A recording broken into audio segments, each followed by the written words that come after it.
بسم اللہ الرحمن الرحیم۔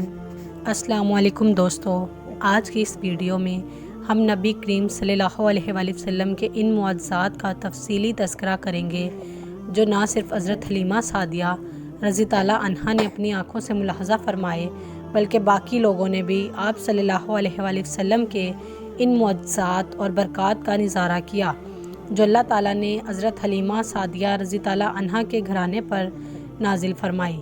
یہ یاد رہے کہ اس زمانے میں عرب کا دستور یہ تھا کہ جب ان کے ہاں کوئی بچہ پیدا ہوتا تو وہ دیہات سے آنے والی دائیوں کے حوالے کر دیتے تھے تاکہ دیہات میں بچے کی نشو و نما بہتر ہو اور وہ خالص عربی زبان سیکھ سکے۔ دائیوں کا قافلہ مکے میں داخل ہوا تو انہوں نے ان گھروں کی تلاش شروع کی جن میں بچے پیدا ہوئے تھے۔ اس طرح بہت سی دائیاں جناب حضرت عبدالمطلب کے گھر بھی آئیں۔ نبی کریم صلی اللہ علیہ وآلہ وسلم کو دیکھا، لیکن جب انہیں معلوم ہوا کہ بچہ تو یتیم پیدا ہوا ہے تو اس خیال سے چھوڑ کر آگے بڑھ گئیں کہ یتیم بچے کے گھرانے سے انہیں کیا ملے گا۔ اس طرح دائیاں آتی رہیں جاتی رہیں، کسی نے آپ کو دودھ پلانا منظور نہ کیا، اور کرتی بھی کیسے؟ یہ سعادت تو حضرت حلیمہ سعدیہ رضی تعالیٰ عنہا کے حصے میں آنا تھی۔ حضرت حلیمہ سعدیہ رضی تعالیٰ عنہا مکہ پہنچی تو انہیں معلوم ہوا کہ سب عورتوں کو کوئی نہ کوئی بچہ مل گیا ہے، اب صرف وہ بغیر بچے کے رہ گئی ہیں اور اب کوئی بچہ باقی نہیں بچا۔ ہاں، ایک یتیم بچہ ضرور باقی ہے جسے دوسری عورتیں چھوڑ گئی ہیں۔ حضرت حلیمہ سعدیہ رضی تعالیٰ عنہا نے اپنے شوہر عبداللہ بن حارث سے کہا، خدا کی قسم مجھے یہ بات بہت ناگوار گزری ہے کہ میں بچے کے بغیر جاؤں، دوسری سب عورتیں بچے لے کر جائیں، یہ مجھے طعنے دیں گی، اس لیے کیوں نہ ہم اس یتیم بچے کو لے لیں۔ حضرت عبداللہ بن حارث نے کہا، کوئی حرج نہیں، ہو سکتا ہے اللہ اس بچے کے ذریعے ہمیں خیر و برکت عطا فرما دے۔ چنانچہ حضرت حلیمہ سعدیہ رضی تعالیٰ عنہا حضرت عبدالمطلب کے گھر گئیں۔ جناب عبدالمطلب اور حضرت آمنہ رضی تعالیٰ عنہا نے انہیں خوش آمدید کہا۔ پھر حضرت آمنہ رضی تعالیٰ عنہا انہیں بچے کے پاس لے آئیں۔ آپ صلی اللہ علیہ وآلہ وسلم اس وقت ایک اونی چادر میں لپٹے ہوئے تھے۔ وہ چادر سفید رنگ کی تھی، اس کے نیچے ایک سبز رنگ کا ریشمی کپڑا تھا۔ آپ سیدھے لیٹے ہوئے تھے۔ آپ صلی اللہ علیہ وآلہ وسلم کے سانس کی آواز کے ساتھ مشک سی خوشبو نکل کر پھیل رہی تھی۔ حضرت حلیمہ سعدیہ رضی تعالیٰ عنہا آپ صلی اللہ علیہ وآلہ وسلم کے حسن و جمال کو دیکھ کر حیرت زدہ رہ گئی۔ آپ اس وقت سوئے ہوئے تھے، انہوں نے جگانا مناسب نہ سمجھا، لیکن جو ہی انہوں نے پیار سے اپنا ہاتھ آپ صلی اللہ علیہ وآلہ وسلم کے سینے پر رکھا، آپ مسکرا دیے اور آنکھیں کھول کر ان کی طرف دیکھنے لگے۔ حضرت حلیمہ سعدیہ رضی تعالیٰ عنہا فرماتی ہیں، میں نے دیکھا آپ صلی اللہ علیہ وآلہ وسلم کی آنکھوں سے ایک نور نکلا جو آسمان تک پہنچ گیا۔ میں نے آپ صلی اللہ علیہ وآلہ وسلم کو گود میں اٹھا کر آپ کی دونوں آنکھوں کے درمیانی جگہ پر پیار کیا۔ پھر میں نے آپ کے والدہ اور حضرت عبدالمطلب سے اجازت چاہی، بچے کو لیے قافلے میں آئی۔ میں نے آپ صلی اللہ علیہ وآلہ وسلم کو دودھ پلانے کے لیے گود میں لٹایا تو آپ دائیں طرف سے دودھ پینے لگے۔ پہلے میں نے بائیں طرف سے دودھ پلانا چاہا، لیکن آپ صلی اللہ علیہ وآلہ وسلم نے اس طرف سے دودھ نہ پیا۔ دائیں طرف سے آپ فوراً دودھ پینے لگے۔ بعد میں بھی آپ کی یہی عادت رہی۔ آپ صلی اللہ علیہ وآلہ وسلم دائیں طرف سے دودھ پیتے رہے، بائیں طرف سے میرا بچہ دودھ نہیں پیتا تھا۔ پھر قافلہ روانہ ہوا۔ حضرت حلیمہ سعدیہ رضی تعالیٰ عنہا فرماتی ہیں، میں اپنے کچر پر سوار ہوئی، آپ کو ساتھ لیا۔ اب جو ہمارا کچر چلا تو اس قدر تیز چلا کہ اس نے پورے قافلے کی سواریوں کو پیچھے چھوڑ دیا۔ پہلے وہ مریل ہونے کی بنا پر سب سے پیچھے رہتا تھا۔ میری خواتین ساتھی حیرانگی سے مخاطب ہوئی، اے حلیمہ، یہ آج کیا ہو رہا ہے؟ یہ کیسے چل رہا ہے؟ کیا یہ وہی خچر ہے جس پر تم آئی تھی اور جس کے لیے ایک ایک قدم اٹھانا مشکل تھا؟ جواب میں آپ نے ان سے کہا، بے شک یہ وہی خچر ہے، اللہ کی قسم اس کا معاملہ عجیب ہے۔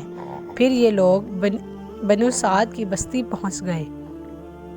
ان دنوں یہ علاقہ خشک اور قحط زدہ تھا۔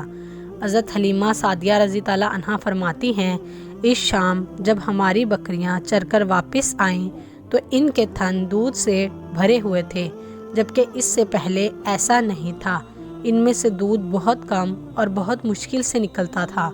ہم نے اس دن اپنی بکریوں کا دودھ دھویا تو ہمارے سارے برتن بھر گئے، اور ہم نے جان لیا کہ یہ ساری برکت اس بچے کی وجہ سے ہے۔ آس پاس کی عورتوں میں بھی یہ بات پھیل گئی کہ ان کی بکریاں بدستور بہت کم دودھ دے رہی تھیں۔ ہمارے گھر میں ہر طرف ہر چیز میں برکت نظر آنے لگی۔ دوسرے لوگ تعجب کرتے رہے۔ اس طرح 2 ماہ گزر گئے۔ 2 ماہ میں ہی آپ صلی اللہ علیہ وآلہ وسلم چلنے پھرنے لگے۔ آپ 8 ماہ کے ہوئے تو آپ باتیں کرنے لگے۔ آپ کی باتیں سمجھ میں آتی تھی۔ 9 ماہ کی عمر میں تو آپ بہت صاف گفتگو کرنے لگے۔ اس دوران آپ صلی اللہ علیہ وآلہ وسلم کی بہت سی برکات دیکھنے میں آئیں۔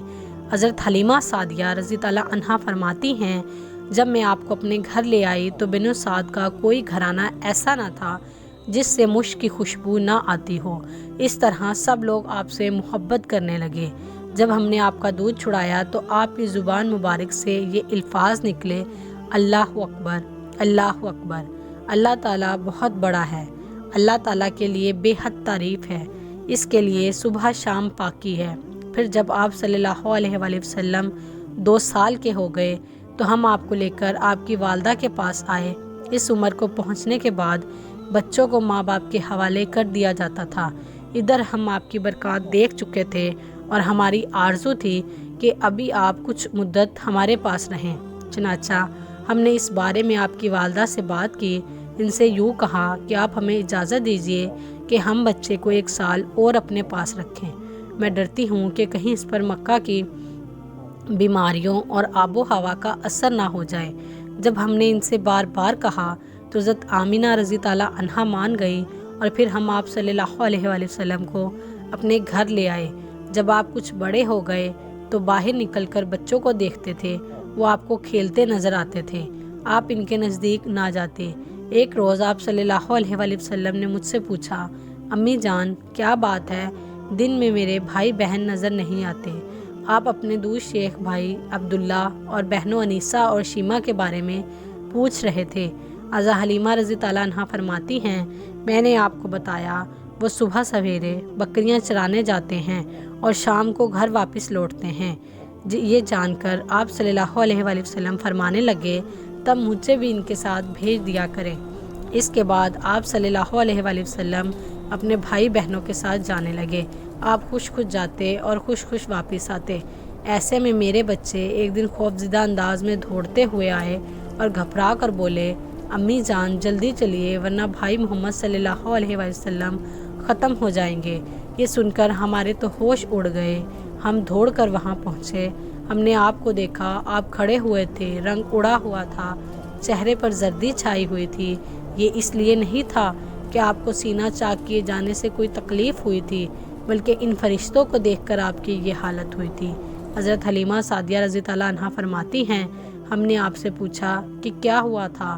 آپ نے بتایا، میرے پاس 2 آدمی آئے تھے، وہ سفید کپڑے پہنے ہوئے تھے، وہ دونوں حضرت جبرائیل علیہ السلام اور حضرت میکائیل علیہ السلام تھے۔ ان دونوں میں سے ایک نے کہا، کیا یہ وہی ہے؟ دوسرے نے جواب دیا، ہاں یہ وہی ہے۔ پھر وہ دونوں میرے قریب آئے، مجھے پکڑا اور لٹا دیا۔ اس کے بعد انہوں نے میرا پیٹ چاک کیا اور اس میں سے کوئی چیز تلاش کرنے لگے۔ آخر انہیں وہ چیز مل گئی اور انہوں نے اسے باہر نکال کر پھینک دیا۔ میں نہیں جانتا کہ وہ کیا چیز تھی۔ اس چیز کے بارے میں دوسری روایات میں یہ وضاحت ملتی ہے کہ وہ سیاہ رنگ کا ایک ایسا دانہ تھا۔ یہ انسان کے جسم میں شیطان کا گھر ہوتا ہے اور شیطان انسان کے جسم میں یہیں سے اثر ڈالتا ہے۔ حضرت حلیمہ سعدیہ رضی اللہ عنہا فرماتی ہیں، پھر ہم آپ کو گھر لے آئے۔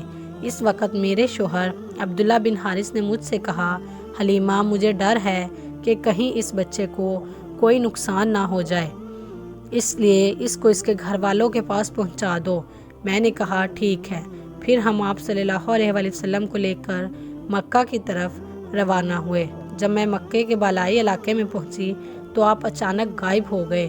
میں حواس باختہ ہو گئی۔ حضرت حلیمہ سعدیہ رضی اللہ عنہا فرماتی ہیں، میں پریشانی کے عالم مکہ پہنچی۔ آپ صلی اللہ علیہ وآلہ وسلم کے دادا حضرت عبد المطلب کے پاس پہنچتے ہی میں نے آپ سے کہا کہ میں آج رات محمد کو آپ کے پاس لے کر آ رہی تھی۔ جب میں بلائی علاقے میں پہنچی تو وہ اچانک کہیں گم ہو گئے۔ اب خدا کی قسم میں نہیں جانتی وہ کہاں ہیں۔ حضرت عبدالمطلب یہ سن کر فوراً کعبے کے پاس کھڑے ہو گئے۔ انہوں نے آپ کے مل جانے کے لیے دعا کی، پھر آپ کی تلاش میں روانہ ہوئے۔ ان کے ساتھ ورقہ بن نوفل بھی تھے۔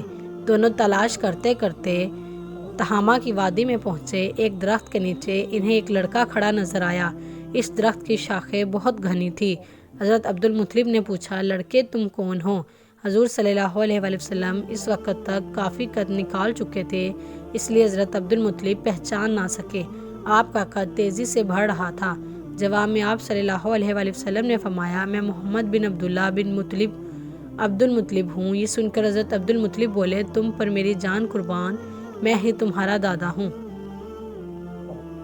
پھر حضرت عبدالمطلب نے انہیں اٹھا کر اپنے سینے سے لگایا اور رونے لگے، اور آپ کو گھوڑے پر آگے بٹھایا اور مکہ کی طرف چلے۔